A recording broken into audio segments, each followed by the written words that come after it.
To understand the structure of the Hebrew Bible responsibly, students must recognize that ordering is interpretive. The sequence in which biblical books are arranged shapes how readers understand the story, theology, and purpose of Scripture. While the content of the Hebrew Bible is largely shared between Jewish and Christian traditions, the ordering of those books differs significantly, and those differences reflect distinct theological worldviews. The Christian English ordering presents the Hebrew Bible as a narrative that anticipates the New Testament. The Jewish Tanakh, by contrast, presents the Hebrew Scriptures as a self-contained covenantal corpus, complete in itself and not oriented toward a later Christian fulfillment. The structure of the Jewish Tanakh.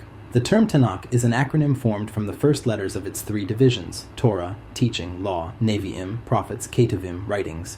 This threefold division is not merely organizational, it reflects a hierarchy of authority and function within Jewish tradition. Torah, the foundational core.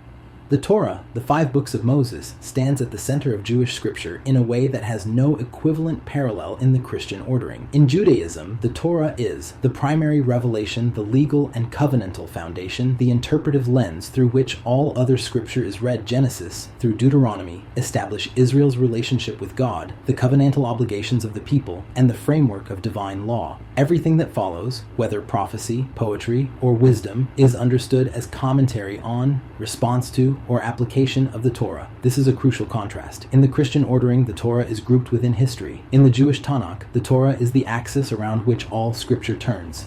Nevi'im, the prophets as covenant enforcers. The second division, Nevi'im, prophets, includes books that Christians typically classify as both historical and prophetic. Notably, the Jewish tradition divides the prophets into former prophets, Joshua, Judges, Samuel, Kings; latter prophets, Isaiah, Jeremiah, Ezekiel, and the 12. This classification reveals a key Jewish interpretive insight. History itself is prophetic. The former prophets are not read simply as records of past events, but as theological evaluations of Israel's faithfulness to the Torah. Israel's successes and failures are interpreted as consequences of covenant obedience or disobedience.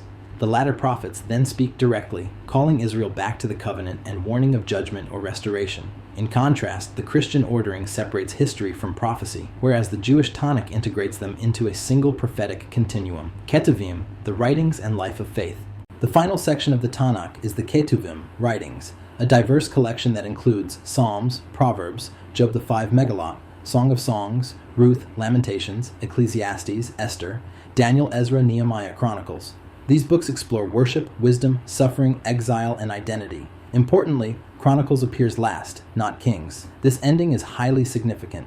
Rather than concluding with exile and catastrophe, as Kings does, Chronicles ends with a note of return and restoration, pointing Israel back to the Torah and temple worship. The Tanakh therefore closes not with prophetic anticipation of something new, but with covenantal renewal and continuity. Key differences in theological emphasis: Christian ordering linear, narrative-driven, moves from creation, exile; prophetic expectation, ends with prophecy. Creating anticipation functionally prepares the reader for the New Testament. Jewish Tanakh ordering, Torah-centered and cyclical, emphasizes covenant over chronology, integrates history into prophecy, ends with restoration and recommitment to Torah, presents Scripture as complete and sufficient within itself. The Christian structure subtly encourages a forward-looking, fulfillment-oriented reading, while the Jewish structure reinforces ongoing covenantal faithfulness rather than eschatological expectation. Why this contrast matters.